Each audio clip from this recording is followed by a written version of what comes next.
सर्वमङ्गलमाङ्गल्ये शिवे सर्वार्थसाधिके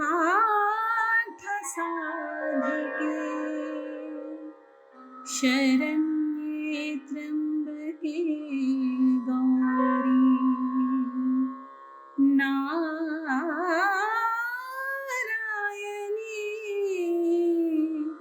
नमोस्तुते।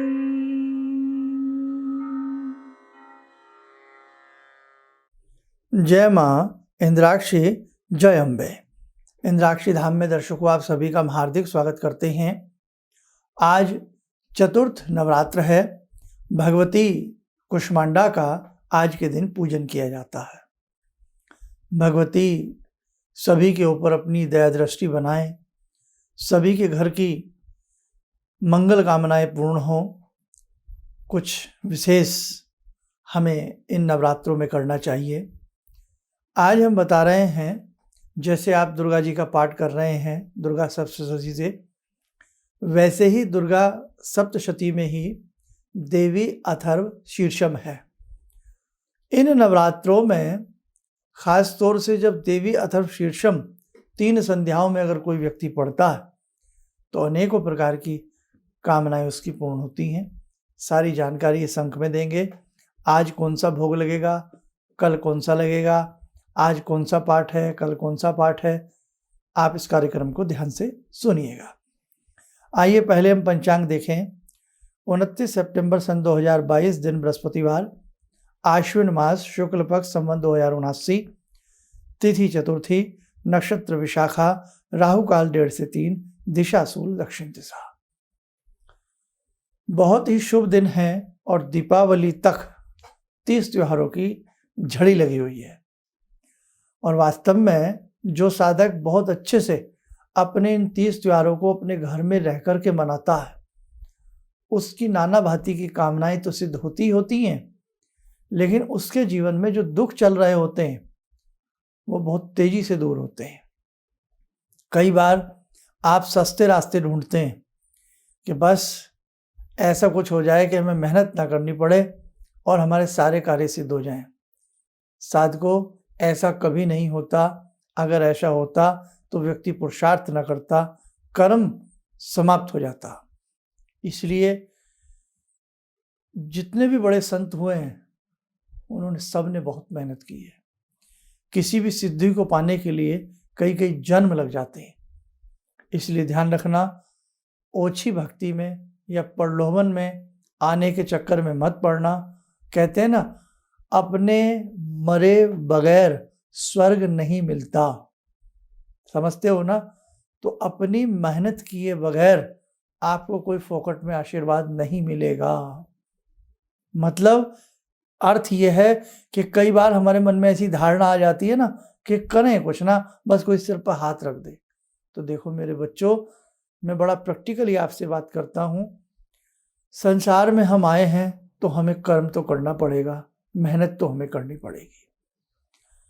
देवी अथर्व शीर्षम का यदि इस नवरात्र, जैसे हमने शुरू में नहीं बताया आपको क्योंकि बहुत सारा कोर्स आपका बढ़ जाता है, लेकिन अगर आप रात्रि में या तो 3 संध्याओं में, सुबह, दोपहर, सायं, उसमें लिखा भी है, जब आप देवी अथर्व शीर्षम पढ़ोगे अंत की 2-3 लाइनों में ये बातें आ जाती हैं कि 3 संध्याओं में पढ़ने वाले के इस प्रकार से पापों का नाश होता है। और नहीं तो शाम की जब आप आरती करें या रात्रिकालीन कोई पूजा करते हैं, उसमें देवी अथर्व शीर्षम को आप पढ़ सकते हैं। एक बार सही, लेकिन आप देवी अथर्व शीर्षम अब अष्टमी, नवमी, 10वीं तक इसको आप जरूर पढ़िएगा। अगर आपको वो संस्कृत में पढ़ लेते हैं तो। यदि संस्कृत में नहीं पढ़ पाते हैं तो आप उसे हिंदी में पढ़ें। बहुत लोगों का ऐसा मन होता है कि हम भी संस्कृत में पढ़ते तो हमें ज़्यादा फल मिलता, लेकिन देखो इसमें कोई शक नहीं है, संस्कृत में पढ़ा हुआ भाव अलग ही होता है। लेकिन जिन्हें संस्कृत नहीं आती है, अगर वो हिंदी में भी अपने मन में पूर्ण भाव को जागृत करते हुए पाठ करते हैं तो उन्हें 100% फल मिलेगा, यकीन मानिए आप। तो ये मत लाना मन में कि किसी भी चीज़ को संस्कृत में ही पढ़ेंगे। विधान है संस्कृत में, लेकिन जिन्हें भाषा नहीं आती, भगवान आपके भाव देखते हैं। भाव अच्छे रहें, आपके भाव को अच्छा करके आपको सिद्धि अवश्य प्राप्त होगी। तो इसलिए देवी अथर्वशीर्षम को आप हिंदी में भी पढ़ सकते हैं और संस्कृत में पढ़ लें तो और अच्छी बात है। तीनों संध्याओं में इसको आप पढ़ने का प्रयास करेंगे तो आपको बहुत अच्छा लाभ मिलेगा। आज भगवती कुष्मांडा का ध्यान करते हुए शाम के समय, या बहुत लोगों ने तो सुबह भी पूजा कर ली होगी, भी सुबह के 7:05-7 के करीब हो रहे हैं।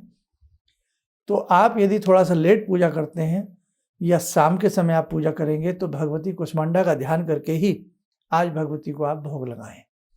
भगवती वही हैं, लेकिन उनके स्वरूप 9 स्वरूपों में अलग अलग हैं। कहाँ दशम विद्याओं में भी हम बात कर रहे हैं, बहुत सारे रूपों में भगवती वास करती हैं। बस जिस रूप में आप उनको ध्याना चाहते हो उसी रूप में उनको ध्यान सकते हैं। तो जैसे भगवती के 9 स्वरूप बड़े प्रसिद्ध हैं, बहुप्रचलित हैं, उनमें से आप चतुर्थ स्वरूप का ध्यान करके जो भी पूजा पाठ करना है कि उनका ध्यान करके कि मैं भगवती कुष्मांडा का ध्यान करके आज का पाठ कर रही हूँ या कर रहा हूँ। ठीक है। भोग आज के दिन क्या लगता है? आज के दिन देवी माता को मालपुए का भोग या आप दूध का भोग लगाएं। कल भगवती स्कंद माता का ध्यान करके, ध्यान रखना, इसलिए मैं एक दिन पहले बताता रहता हूँ। कल पंचम स्वरूप भगवती स्कंद माता का ध्यान करके कल की पूजा होगी। और कल भगवती को पका हुआ केले का, यानी कि जो बाजार में पका हुआ केला आता है अच्छा, उस केले का भोग लगता है। और बाद में ये जो भी भोग लगाते हो पूजा पाठ के बाद आप उसे प्रसाद के रूप में स्वयं ग्रहण कर सकते हो, बांट कर भी खा सकते हो। आज जैसे कि चतुर्थ नवरात्र है तो आज कौन कौन सा पाठ करेंगे हम? 5वां, 6ठा, 7वां और 8वां। आज 8 पाठ रहेंगे 13 अध्यायों में से। ये 5वां, 6ठा, 7वां, 8वां अध्याय आज के दिन पढ़ा जाता है। और कल के दिन कौन सा अध्याय पढ़ा जाएगा? 9वां और 10वां। ठीक है, ये ध्यान रखना। अब 2 दिन का मैंने आपको बता दिया, बाकी कल आऊँगा तो परसों का एडवांस में आपको मैं बता दूंगा। तो देवी अथर्वशीर्षम का यदि नवरात्र में पाठ किया जाए तो भगवती के 9 के 9 स्वरूप बहुत शीघ्र प्रसन्न होते हैं। कहीं नया मंदिर बनाओ, नए मंदिर में भगवती की स्थापना, प्राण प्रतिष्ठा की गई हो, ये जी नवीन मूर्ति के सामने बैठ करके आप देवी अथर्वशीर्षम का 108 पाठ करते हैं या 101 पाठ करते हैं, अद्भुत चमत्कार होता है। या किसी भी ऐसे प्राचीन मंदिर में जाकर के देवी माता की मूर्ति के सामने बैठ करके यदि 1 पाठ भी प्रतिदिन देवी अथर्वशीर्षम का करते हैं, आपकी वाणी में सिद्धि पैदा हो जाएगी। ऐसे ऐसे चमत्कारिक स्तोत्र हमारे शास्त्रों में हैं और ये दुर्गा सप्तशती में ही है, कहीं बाहर से ढूंढने की आवश्यकता नहीं है। जैसे गणेश अथर्वशीर्ष होता है, ऐसे समस्त अथर्वशीर्षों में देवी अथर्वशीर्षम को बहुत ज़्यादा माना गया है, समस्त अथर्वशीर्षों में। ठीक है, तो आप बहुत जितना आपसे अच्छे से अच्छा बन पड़े उसे करिएगा। और जैसे कुछ लोगों ने अखंड ज्योत जलाई है, कुछ लोगों की ज्योत कई बार किसी वजह से शांत हो जाती है, बत्ती ऊपर नीचे बाती करते हुए हो जाती है, हवा का झोंका लग जाता है, या घी डालते हुए उसी के ऊपर घी गिर जाता है, ज्योत बंद हो जाती है। डरना नहीं है, ऐसा हो जाता है। इसलिए आप पुनः नमस्कार करके देवी माता से प्रार्थना करके हल्की सी ज्योत चिमटी रखिएगा, उससे ऊपर उठा करके फिर ज्योत को प्रज्वलित कर लीजिए। वहम मत करिए, माँ है ये।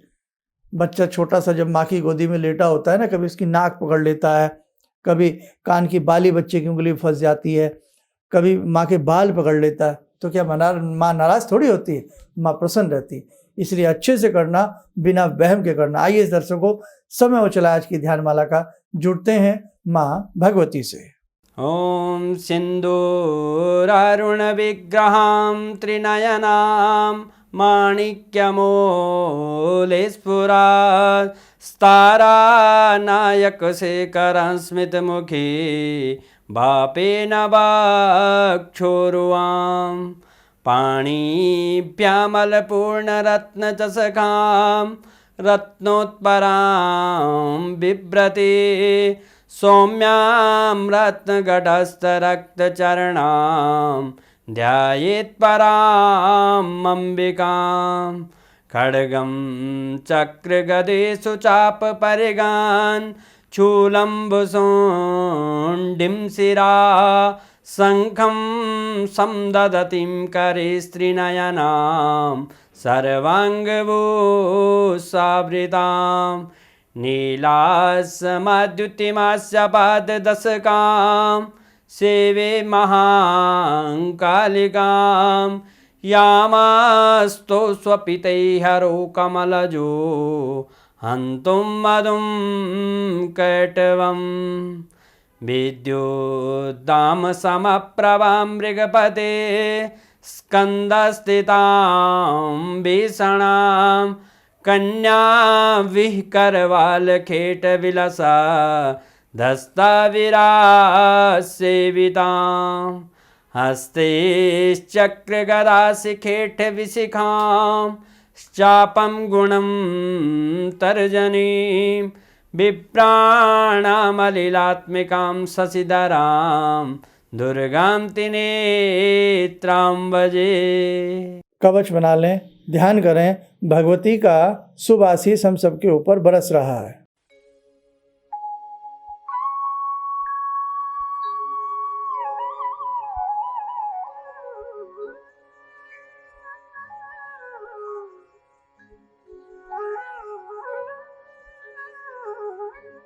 ओम बोलते हुए नेत्र खोलें, सामान्य हो जाए। देखो साधकों, जो भी करिए बहुत अच्छे से करना, भगवती की कृपा आपके ऊपर होकर के रहेगी, ऐसा मुझे पूर्ण विश्वास है। जो संस्थान से दीक्षित हैं वो भी बहुत अच्छे से अपनी सिद्धि साधना को करते रहना, और जो दीक्षित नहीं हैं उन सबके ऊपर भी हमारा आशीर्वाद है, बहुत अच्छे से आप करना।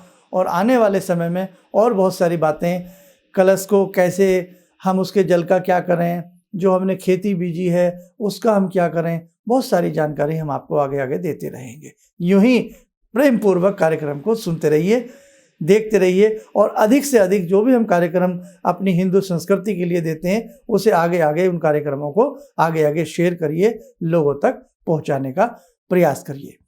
आपका ये प्रयास अपने हिंदू संस्कृति में और अधिक बढ़ना चाहिए। आप स्वस्थ रहें, सुखी रहें, इन्हीं शुभकामनाओं के साथ हम अपनी वाणी को विराम देते हैं। जय जय अम्बे। मुझे ये अंदर से विश्वास हो रहा था कि जो चीज़ 2-3 मैं ढूंढ रही हूँ, क्योंकि थोड़ी बहुत मैं भी भगवान में आस्था रखती हूँ, तो मैं ये सोची थी कि मुझे वो चीज़ें मिल जाएंगी। और रियली मुझे आज यहाँ बैठ के ऐसा लगा, जो आपने 2-3 चीज़ें करने के लिए बताई हैं, कि शायद मेरी समस्याओं का हल शुरू हो गया आज से। किसी भी समस्या के समाधान के लिए मिले प्रसिद्ध हस्तरेखा एवं वास्तु विशेषज्ञ प्रोफेसर धर्मेंद्र शर्मा जी से। नोट: शिविर में भाग लेने हेतु एवं व्यक्तिगत रूप से मिलने के लिए कॉल करने का समय सुबह 10 बजे से शाम 6 बजे तक। हमारे विभिन्न ज्ञानवर्धक कार्यक्रम देखने के लिए आप हमें अभी सब्सक्राइब करें, बेल आइकन को प्रेस करें ताकि आप देख सकें हमारा कार्यक्रम सबसे पहले। और अधिक जानकारी के लिए फेसबुक पेज को लाइक करना न भूलें।